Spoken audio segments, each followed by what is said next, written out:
നോമ്പ് ധ്യാനം 46-ാം ദിനം. ഇന്നത്തെ അല്പസമയത്തെ ധ്യാനത്തിനായി നമുക്ക് നൽകപ്പെട്ടിരിക്കുന്ന വേദഭാഗം വിശുദ്ധ മത്തായി എഴുതിയ സുവിശേഷം 25-ാം അധ്യായം 14 മുതൽ 46 വരെയുള്ള വാക്യങ്ങളാണ്. അതിൽ 21-ാം വാക്യം വായിക്കുന്നു. നന്ന് നല്ലവനും വിശ്വസ്തനുമായ ദാസനെ, നീ അല്പത്തിൽ വിശ്വസ്തനായിരുന്നു, ഞാൻ നിന്നെ അധികത്തിന് വിചാരകനാക്കും. നിന്റെ യജമാനന്റെ സന്തോഷത്തിലേക്ക് പ്രവേശിക്കുക. 34-ാം വാക്യം. എന്റെ പിതാവിനാൽ അനുഗ്രഹിക്കപ്പെട്ടവരെ, വരുവിൻ, ലോകസ്ഥാപനം മുതൽ നിങ്ങൾക്കായി ഒരുക്കിയിരിക്കുന്ന രാജ്യം അവകാശമാക്കിക്കൊള്ളു.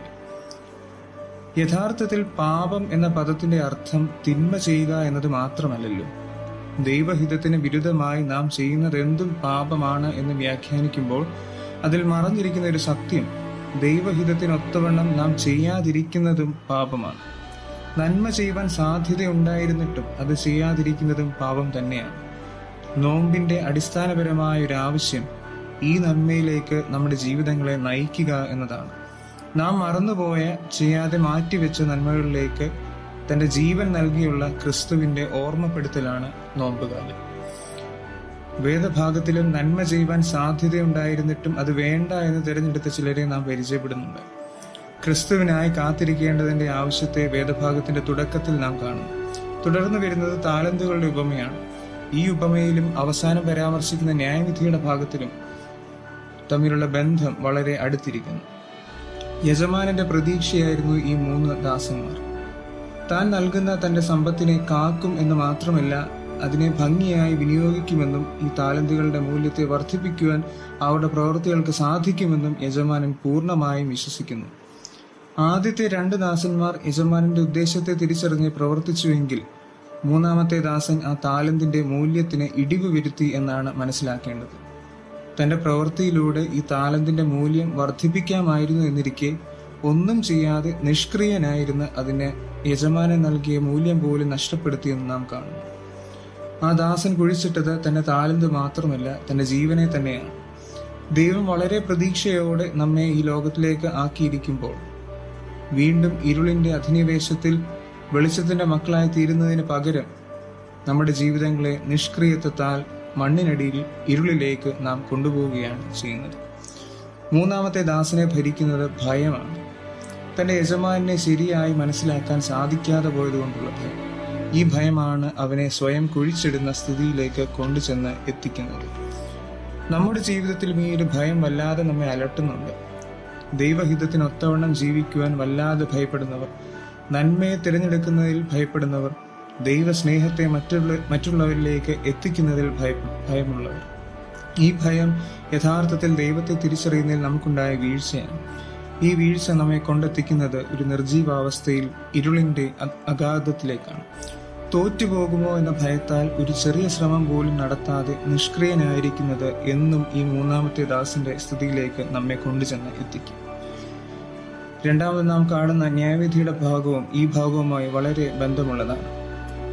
1-ാമത്തെയും 2-ാമത്തെയും ദാസന്മാർ നിത്യജീവന്റെ ഭാഗ്യാവസ്ഥയിലേക്ക് കടന്നപ്പോൾ 3-ാമത്തെ ദാസൻ നിത്യദണ്ഡനത്തിന്റെ അവസ്ഥയിലേക്ക് എത്തപ്പെടുന്നു. പ്രവൃത്തിയാൽ 2 പേർ നീതീകരിക്കപ്പെടുമ്പോൾ നിഷ്ക്രിയത്വത്താൽ ഒരാൾ ശാപഗ്രസ്തനായി തീരുന്നു. തുടർന്നുള്ള ഭാഗത്ത് വിശക്കുന്നവരെയും ദാഹിക്കുന്നവരെയും കാണുന്ന 2 കൂട്ടരെ നാം കാണുന്നു. എന്നാൽ ഈ വിശക്കുന്നവരിലും ദാഹിക്കുന്നവരിലും വേദന അനുഭവിക്കുന്നവരിലുമാണ് തങ്ങളുടെ താലന്തുകൾ വിനിയോഗിക്കേണ്ടത് എന്ന് ഇതിലൊരു കൂട്ടർ മനസ്സിലാക്കുന്നില്ല. എന്നാൽ ശ്രദ്ധേയമായൊരു കാര്യം, 2 കൂട്ടരും കർത്താവാണ് തങ്ങളുടെ മുമ്പിൽ നിൽക്കുന്നത് എന്ന് തിരിച്ചറിയാതെയാണ് 2 രീതിയിൽ അവരോട് പെരുമാറുന്നത്. നീതിമാന്മാരുടെ ഗണത്തിലേക്ക് എണ്ണപ്പെട്ടവർ ആ നിലയിൽ എത്തപ്പെടുവാനുള്ള കാരണവും അതുതന്നെയാണ്.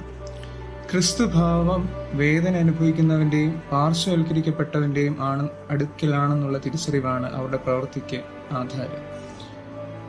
ബുദ്ധിമുട്ട് അനുഭവിക്കുന്ന ഏവരോടും ഇതേ പ്രതികരണമാണ് ഇവർ നടത്തുന്നത്. തങ്ങൾക്ക് ലഭിച്ചിരിക്കുന്ന താലന്തുകൾ തങ്ങൾക്ക് മാത്രമല്ല, ഏവർക്കും വേണ്ടി നൽകപ്പെട്ടതാണ് എന്ന് പൂർണ്ണമായി ഇവർ വിശ്വസിക്കുന്നു. ക്രിസ്തുവിനെ ഇംപ്രസ് ചെയ്യുവാനുള്ള ശ്രമമായിരുന്നില്ല അവരുടേത്. അവരിൽ തന്നെ അലിഞ്ഞു ചേർന്നിരിക്കുന്ന അനുകമ്പയുടെ പൊട്ടിപ്പുറപ്പെടലാണ് ഇവിടെ സംഭവിക്കുന്നത്.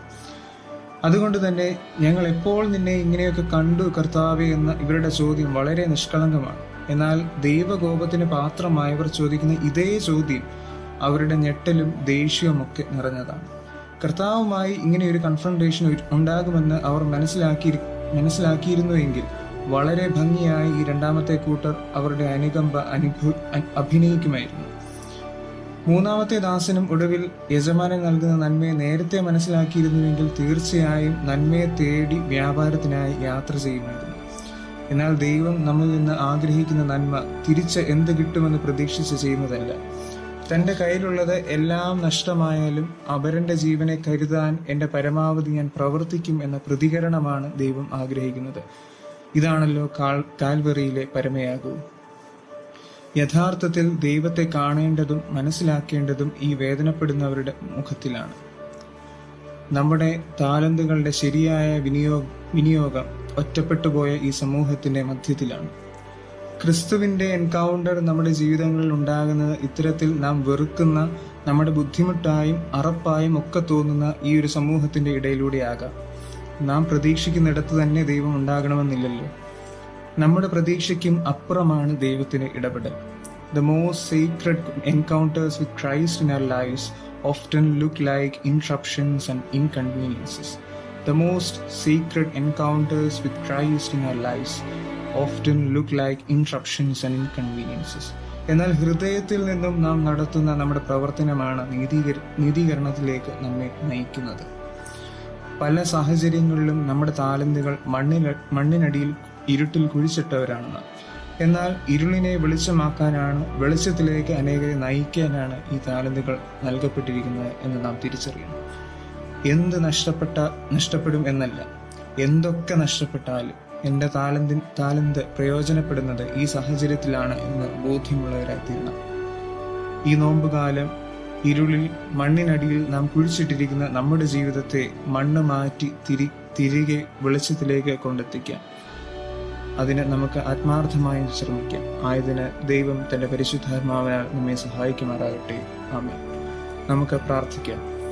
ഞങ്ങൾക്ക് വേണ്ടി കഷ്ടത അനുഭവിച്ച് മരിച്ച് ഞങ്ങൾക്ക് രക്ഷ നൽകിയ മിശിഹാ തമ്പുരാനെ, നിന്റെ ത്യാഗത്തെ ഓർക്കുന്ന ഈ നാളുകളിൽ ഞങ്ങളെ തന്നെ ശുദ്ധീകരിക്കണമേ.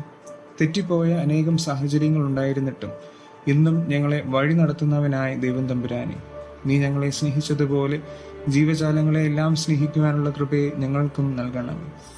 നിന്റെ വേദനകളെ ഏറ്റെടുക്കുവാനും നിന്റെ സഹനങ്ങളെ തിരിച്ചറിയുവാനും നിന്റെ ഉയർപ്പിന്റെ പ്രത്യാശയിൽ ജീവിക്കുവാനും ഞങ്ങളെ സഹായിക്കണം.